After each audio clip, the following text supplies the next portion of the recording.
So I'm Lisa Savage, and I'm running for the Senate seat that's currently held by Susan Collins. We have ranked choice voting in Maine, so this election in November will very likely choice voting in play, as there will be a very unpopular incumbent. Susan Collins is the least popular senator in the country right now. The Democrats are likely to nominate a very centrist, very corporate candidate named Sarah Gideon. And I do have ballot access as an independent Green. And I've been a school teacher. I'm just now retiring from 25 years teaching school here in central Maine, which is a pretty low income area. And before that, I owned a small business, like I owned and operated a family business in the 2nd District of Maine. And I have been an anti-war organizer, climate and militarism organizer, and to some extent an anti-racist organizer activist for many years here in Maine. So most people know me because of that. But when some Green Party national folks reached out this summer and said, "Hey Lisa, your name came up as someone who might be willing to run against Susan Collins. It's ranked choice voting, we could win," I thought that it was just an opportunity that probably I should say yes to. So here we are. Now, if I'm correct, Maine is one of the only states in the country to actually have ranked choice voting as an option. And the fact that your candidacy as a Green Party member is, turning out to be somewhat viable would tell me that that would be why, because ranked choice voting would allow for more third parties and, Green Party people to have a viable shot at getting into elected office. As a member of the Green Party running for Senate, could you tell us a little bit about what it's been running from outside of the two-party system, this rigid kind of duopoly we find ourselves in? Yeah, sure thing. The history of ranked choice voting in Maine is pretty interesting because people worked very hard, including a lot of Green Party people, and it's been on our referendum ballot twice. It's passed both times, but referendums don't make law. The legislature has to enact a law that's passed at referendum, at least in Maine. And so they dragged their feet about that quite a bit. And so there already has been an election here in Maine in the 2nd District. Maine just has 2 congressional districts. I live in the 2nd District, which is the more northerly, rural, much more low-income part of Maine. And we had an incumbent, Bruce Poliquin, was our representative in Congress and was very unpopular, always ducking the voters. And because of ranked choice voting, there were 2 independent candidates who polled pretty high. And the way it works in Maine is, say 4 people are in the race.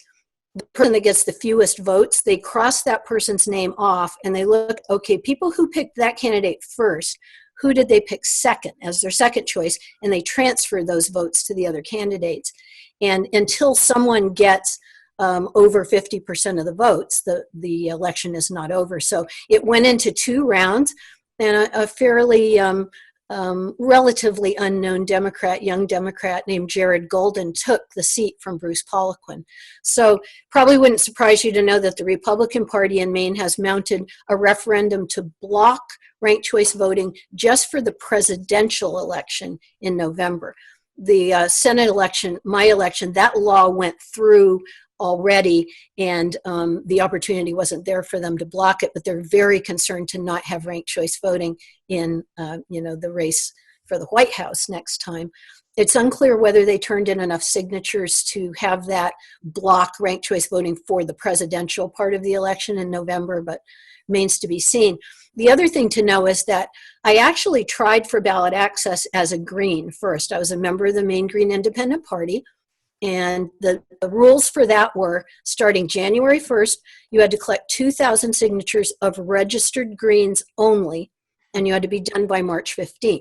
That is the winter in Maine, ice storm season, hard time to be collecting signatures. And Maine has a low population, but a rather large geographic area. So there were 40,000 or 43,000 registered Greens, according to the Secretary of State, spread all over the place. So we started right in at midnight on New Year's Eve and began collecting signatures. But it was very hard to find those Greens. And when we did find them this year, they very often said, "Oh, I registered Democrat so I could vote for Bernie in the primary." because Maine had a Super Tuesday primary this year, which we don't usually have. So we were, it was just shy of the end of February, and we realized we've spent 900 hours in the field, and we've only gotten 900 out of those 2,000 signatures. You know, it's a system that's stacked against third-party ballot access. So many of the experienced Green Party candidates said, hey, Lisa, you're going to have to unenroll and seek ballot access as an independent. And so the rule change there is that you have to collect double the number of signatures. So I collect 4,000 signatures, but you could get them from any registered voter. And our ballot access coordinator, who'd done this kind of work before, said, we can get them all on Super Tuesday if we stand outside the polls. The rest of us on the team were like, we're not getting them all in one day. What are you talking about? But he was right. And we did mount a very big volunteer effort on Super Tuesday, and we got over 9,000 signatures just in that one day. So, you know, we turned in 5,000 and change to the Secretary of State. They certified them. So we do have ballot access, but now I call myself an independent green rather than a green independent. My values are still green, or my platform is just as green as ever. And we've had a lot of support from both. The Maine Green Independent Party just endorsed me on Sunday. They had their convention, and I spoke and asked for their endorsement, received it. But the national Greens all across the country have really been very supportive of the campaign. One of the things that we wanted to ask you about is many, Democrats might be familiar with Susan Collins because she typically gets a lot of positive press on the rare occasion that she dissents from the extremely hard right-line Republicans, and that might give people the illusion that she's somewhat of a moderate. Could you talk about some of her policies that may have been less friendly to the people of Maine, and also underscore some of the differences between her platform and your own? Sure.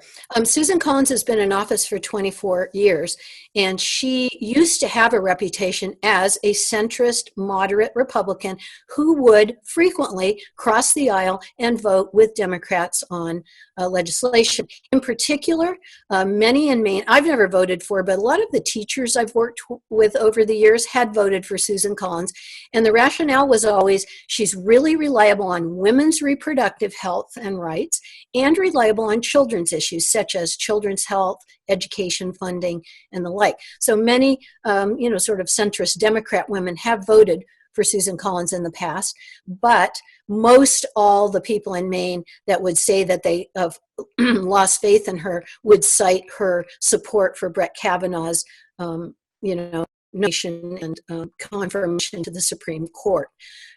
Many people felt that he was an obvious threat to Roe v. Wade, and that he was not even particularly qualified to be a Supreme Court justice. And not only did she support him, but she kind of waffled like she wasn't going to, and then in the end did. And even more to the point for me, rather than taking the time to investigate the credible charge of sexual assault that was leveled against him, Susan Collins very much helped rush the hearing so that was never even really examined. So when we were collecting ballot access signatures, the quickest way to get someone to stop walking and turn around and sign your petition was to say, "Hi, I'm Lisa Savage, I'm running against Susan Collins." If a couple was walking by, the woman's head would snap around at that point. She'd be like, "What? You're running against Susan Collins? Where do I sign?" The interesting thing to me is that I had lost faith in Susan Collins as a centrist or a moderate when she glowingly introduced Jeff Sessions, a blatant racist candidate for Attorney General of the United States, to her Senate committee. That was a point early in, this was before Kavanaugh, that I realized, oh, she is ambitious. She thinks that the Trump administration is going to give her a good position, or give her some job in the future. So that was an indication to me of like, okay, we're done being centrist and pretending to be moderate. But I had a house party a while back with some retired postal workers, And the retired postal workers have been angry with Susan Collins since long before either of those events, before the Trump administration. In 2006, she sponsored the legislation that undercut the financial stability of the U.S. Postal Service by requiring that their pensions be funded out 75 years. And like no business or government entity has their pensions funded out 75 years. And at the time in 2006, when that law passed, people said, this is going to be the demise of the U.S. Postal Service. This is dangerous. So postal workers know that. My volunteer coordinator lives in Portland, Maine's biggest city, and she was talking to her postal carrier, and her postal carrier is a young woman in her 20s, knew about the 2006 legislation. So since Kavanaugh, there have been a couple of other egregious acts of Susan Collins that have not gone down well. One of them was the tax bill that robbed from the poor and gave to the wealthy. That did not go down well with Mainers at all. And then also her conduct around the impeachment of the president, where again, people make jokes. A lot of comedians have based entire routines on how she's always concerned or, deeply worried or whatever, but she never actually does anything. And when the time came to vote on the impeachment articles of the president using his official position for political gain by pressuring the head of the state in another country, Ukraine, to investigate his political opponent, it was pretty clear that did happen. I mean, I think he kind of bragged about it, and she still did not vote, told him accountable. And her explanation to Maine voters was, well, I think the president has learned his lesson. So again, Twitter has a field day with that particular phrase, because every bad thing he's done since, a lot of abuse of power since that time. And many people hold the Senate responsible because their job under the Constitution is to be a check and balance on the executive branch. So, yeah. Yeah. Well, considering how vulnerable Susan Collins is in this upcoming election, I was interested in how the media, especially the local media in Maine, has kind of been covering your candidacy, especially considering the kind of vicious and unfair treatment of third parties that third parties and the Green Party has received in the past.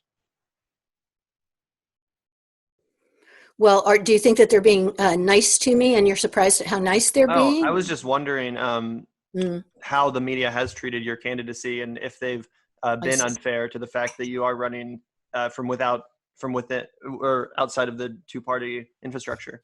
Honestly, the Maine media have been pretty kind to our campaign. Early on, we got into most of the major outlets. We were on national Maine Public Radio, the Vanguard Daily News, Portland Press Herald. They very often call us for an interview when they're sort of, taking an issue and saying, how are the Senate candidates viewing this particular issue? I think that the national media has been, I wouldn't say unkind, but they just ignore us. Yeah. And so we very often read articles in something like Politico or, The Hill, where they completely ignore it. It's like they will not say the words ranked choice voting, and they'll have a whole piece analyzing the race between Susan Collins and presumably Sarah Gideon, and they will never mention ranked choice voting or that there are independent candidates that have ballot access. I really can't tell if they're being disingenuous and they know full well there's ranked choice voting, but they're not going to admit it because they don't want there to be anything other than the false duopoly of these two corporate parties. These are your only choices, and you must choose one, or else that's a vote for the other one. And or if ranked choice voting is just new in the U.S., Maine is not a big population state that generally, people pay much attention to, honestly, outside of Maine. So maybe they honestly don't know. My press coordinator, Sam Feifel, who I think you've spoken with, consistently, politely reaches out to such journalists and says, hey, you do realize this is a ranked choice voting race, right? And some of them respond, oh my gosh, I'm so embarrassed. I forgot all about that. Or some of them respond, gee, I didn't know that. You're right. That is pretty important. The primary for the Democrats and Republicans is July 14th. And I'm very hopeful that after that, when they know who the Democratic nominee is going to be, that we'll get more attention from the national press in an appropriate, it's a historic race. some people wrongly say it's the first Senate race with ranked choice voting. That isn't really true. Angus King is our other senator. He's an independent who caucuses with Democrats, but when he ran for re-election last time, he got more than 50% of the vote, so ranked choice voting didn't kick in, but it was in place already. So this could be the first U.S. Senate race where ranked choice voting actually affects the outcome of the race. It's interesting that you mentioned your colleague who is also an independent senator who you said caucuses with the Democrats. I was wondering how a Green Party presence in the Senate could increase visibility for the party, and if you think that the Green Party should compete with or replace the Democratic Party as the left's kind of home in Washington, D.C. Well, I think that the Green Party is a much more comfortable home for the left. I would not be comfortable in the Democratic Party, and nor do I actually believe it when they act progressive in the run-up to elections to try to herd all the lefties into the fold and then always kind of let them down. It's an interesting thing because if I win the election, I will be an independent at that time, or in Maine it's called unenrolled, meaning no party. The biggest party affiliation in Maine is unenrolled, interestingly enough. And we often change parties to vote in a primary or vote for a candidate. But I would then have the choice and to re-enroll in the Green Party, and that is my intention to do. But the rules are different, I believe, for caucusing, because if I were independent, I would have to caucus with a party under the rules of the Senate. But if I were a Green Party member, I would be able to form my own caucus. And I have a feeling we're probably going to see a lot of progressive candidates get into Congress, both the House and the Senate this election. It looks that way to me, so it could be an interesting situation. Yeah, certainly. I wanted to ask you about the protests that have been taking place across this country as people have taken to the streets to demand criminal justice reform. You recently said that Trump signing an executive order on police brutality shows the power of protest, but that it hardly begins to address the systemic racism, and that we need deep racial justice agenda, including real accountability for police, demilitarization, decarceration, and reparations. Could you talk about how you would bring the fight for criminal justice reform to the Senate in a way that Democrats do not? Sure. I've even gone a little farther than when we wrote that statement a couple of weeks ago on the team, in the sense that I've been examining the demand to defund the police. And the federal budget is something I've paid a lot of attention to over the years as an anti-war activist. So it's always interesting to me to look, budgets are moral documents, and you can tell what a society values by where they put their money. In our society, we put most of our money into dominating and killing. The Pentagon budget is arguably like 70%, really, the reality of it. And obviously police budgets. The pandemic hit, we didn't even have PPE for nurses and doctors, but lo and behold, every municipal police department in the country seemed to have thousands of dollars worth of riot gear and personnel carriers and tear gas launchers. Where did that money come from? The claim about defund the police, many people misinterpret it as abolish the police. I don't believe that we could completely abolish the police. There are crimes, and the actual crimes do need to be investigated. However, research shows something like 95% of 911 calls in the state of Maine are not, they do not result in an arrest. There's no force needed to respond to the situation. And most of them would be better off responded to by a mental health provider, a social worker, someone trained in reconciliation and mediation, how to de-escalate things. Instead, we send a very violent looking, heavily armed and armored person to deal with what, was essentially a dispute between neighbors or something like that. I saw something interesting this morning on Twitter. It was, don't let them tell you defund the police means abolish the police. They've been defunding your schools for years. And as a teacher for 25 years, I get that one. So I think that from a legislative standpoint, definitely we could, the federal government often provides the funds that states and cities and towns use to fund their police officers or their fire department, their libraries. There's a town in Maine, Ellsworth, it's actually a small city, that just cut their library budget by $100,000 for next year. And many people responded to that by saying, cut the police budget by $100,000. Don't cut the library. So I think that you could address this from the funding end in Congress. I also think that reparations is a subject that needs to be taken up at the federal level. I don't know enough about reparations to really speak persuasively about what that would look like, but it's clear from the mass incarceration of people of color and the mass criminalization of minor offenses, particularly the drug wars. People of color, Black men and women, are separated from their children and their families and spend decades in prison for like a joint. It's a very racist system, and criminal justice has mostly been used to enforce white supremacy. It doesn't keep people safer.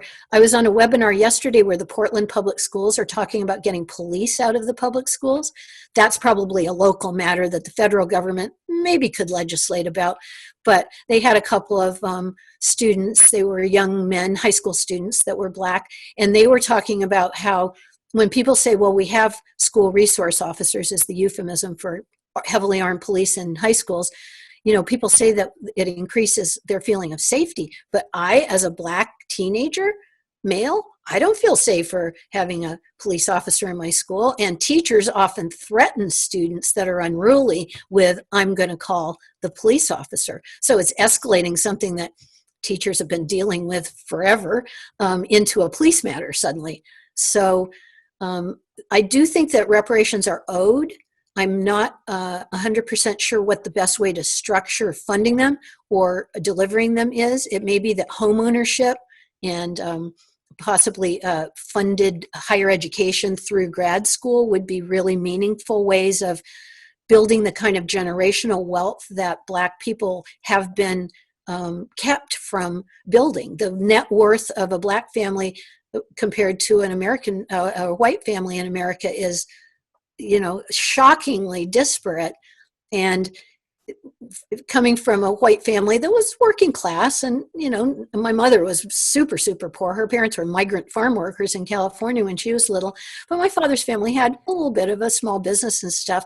The way that you buy a house when you're a white person is the older generation in your family helps you make the down payment, helps you get started in that way.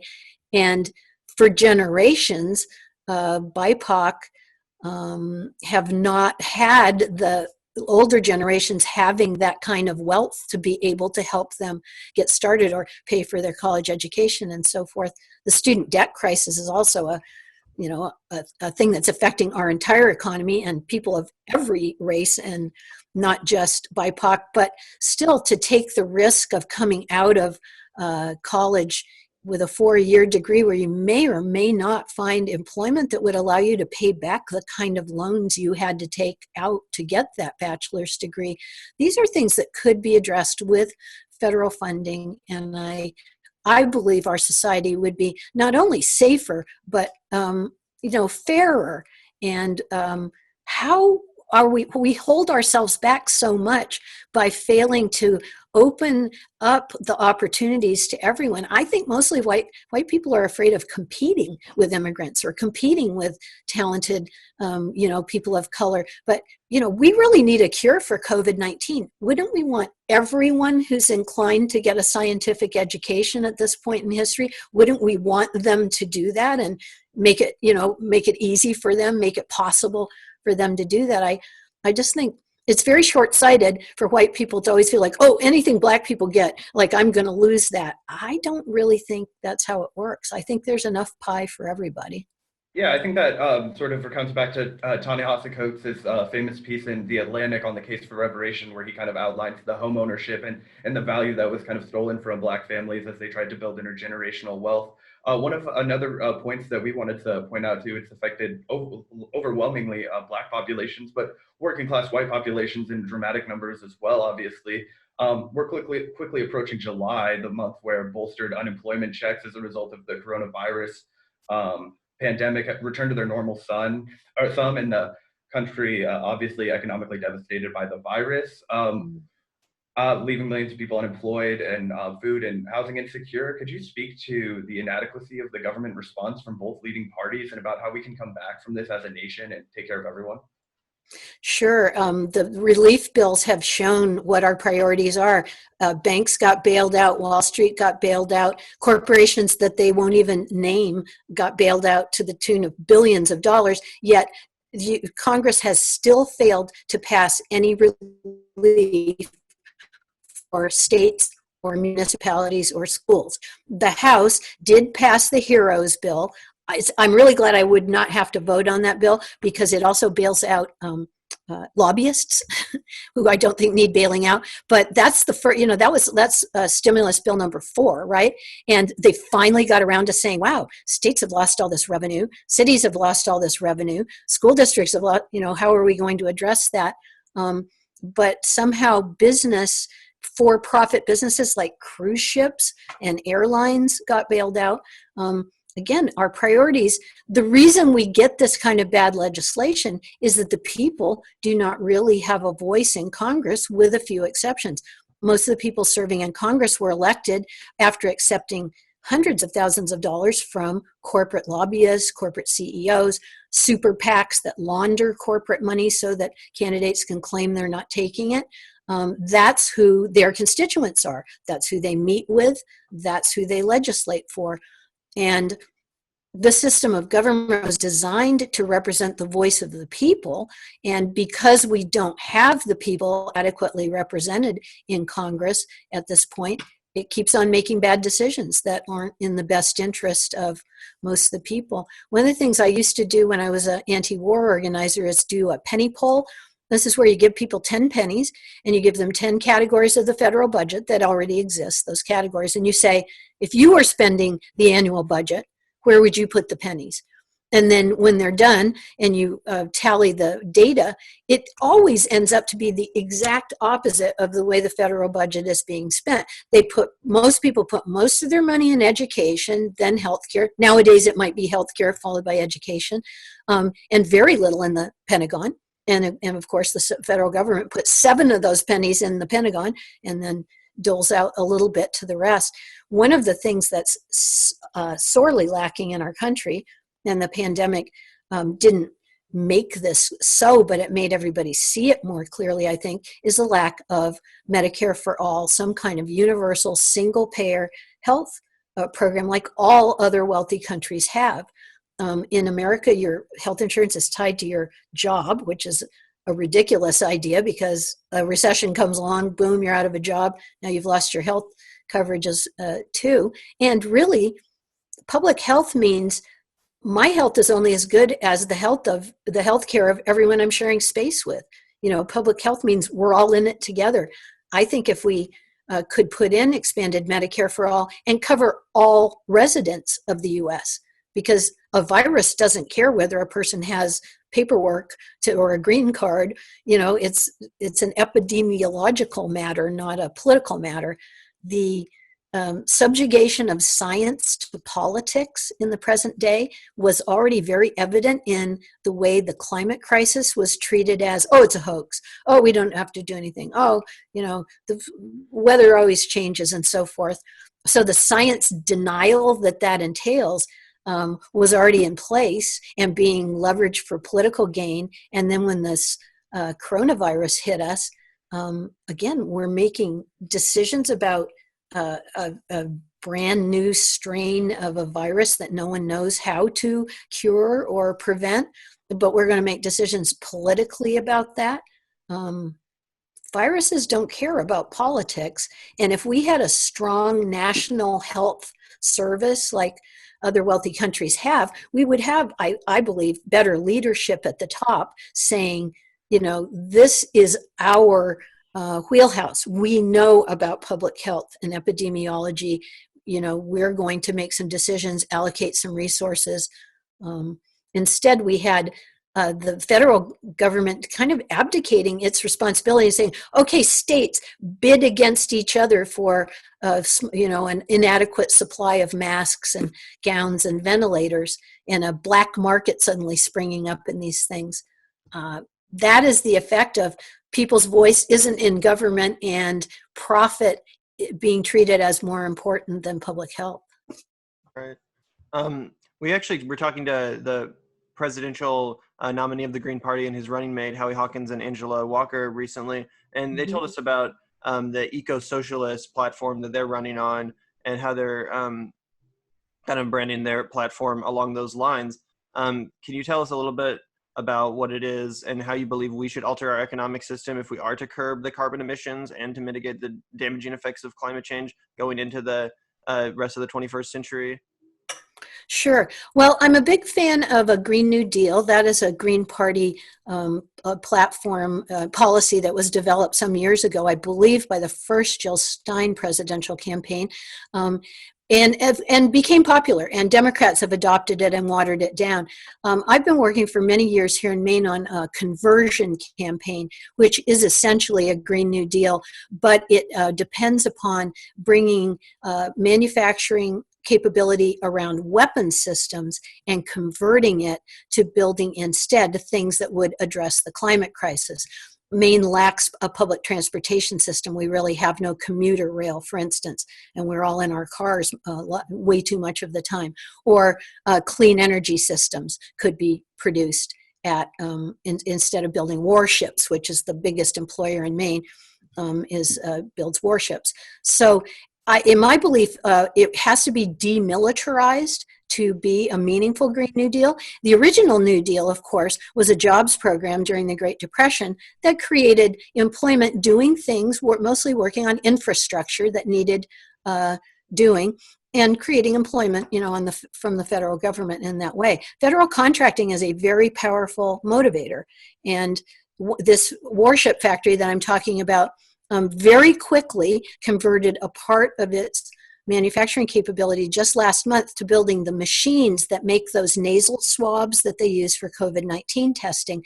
One of only 2 factories in the world that produce these particular kind of nasal swabs happen to be located in Maine.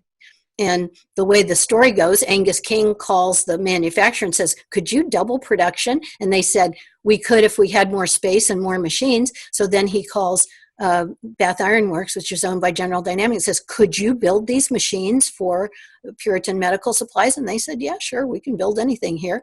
And with federal, they used the National Defense Authorization Act, which allows the federal government to, redirect industry to respond to a national emergency, and they used federal funding, and hey presto, it just happened almost overnight. So we're often told in Maine, all of our congressional, whether they have D, R, or I after their name, they're always down there when there's a warship being christened, celebrating that event. And when we go to them as citizens, constituents, and say, we don't want our tax dollars going to this, they always say, oh, but it's a jobs program. Maine can't afford to lose the jobs.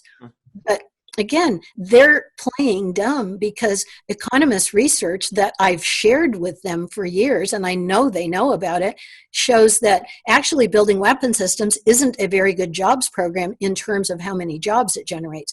You would generate like 50% more jobs if you invested the same $1 billion, but in building solar panels or a train system or something. So, but what is the difference? Well, all those people that are down there celebrating all take thousands of dollars from General Dynamics every time they're up for re-election. One of the green values that I cling to the most vigorously is that I pledge not to accept any money from corporate executives or lobbyists or those super PACs. And my campaign has already turned down a corporate donation. And, there was a consensus when we talked about it, like, if we took this money, yes, we need, it's a good deal. It's hard to fundraise for a green campaign. Most all of our donors are just regular working people, sending in what they can afford. Most of my team works on a volunteer basis. They may be paid part-time. They put in way more hours than we pay them for. But my grandfather went to high school with Margaret Chase Smith, the famous senator from Maine. They were high school buddies, and they continued being friends throughout their life. And my grandfather went into the Maine legislature. And when they were putting hydropower through in Maine back in the 50s, the family story as a lobbyist came to my grandfather and said, if you don't vote with us when this comes up to the floor next week, we're going to hurt you. We will hurt you. And my grandfather reportedly said, only my family could hurt me, my son or my wife. What are you talking about? And then Margaret Chase Smith, of course, was famous for her Declaration of Conscience speech. She'd already been in the House. She was elected to the Senate. Joe McCarthy was terrorizing the Senate by accusing members of Congress as well, accusing them of being communist sympathizers. And she was a very petite woman. She was a freshman senator, and she got up and basically said, we don't like bullies where I come from. And, one of the biggest precepts of American thought is the freedom to hold unpopular opinions. And so go ahead and call me a bully, call me a communist, go ahead, I don't care. And that kind of broke open the stranglehold that Joe McCarthy had on Congress. So those traditions are pretty important. And I would be really proud if the people of Maine trusted me to go to Congress and be their voice. I'm not the decider, I'm representing people. So that's really important to me. And Lisa, for people who want to support you, could you tell them how they can do so? Sure. Our website is Lisa4, spelled out F-O-R, Maine, MAINE.org. And you can sign up to volunteer. We have volunteers all over the country and actually in other countries.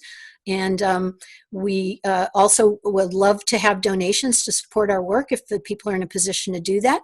And you can kind of catch up with what we're doing on the campaign, see what we're working on. We'd love to have anybody on the team that feels that they'd like to see an independent Green or the first Green senator in the U.S. It's a pretty exciting thing. Yeah, we certainly wish you the best of luck in your campaign here at the Vanguard. Thank you. Thank you so much. Yeah, thanks so much for joining us, Lisa. Nice talking with you. Yeah, have a good day.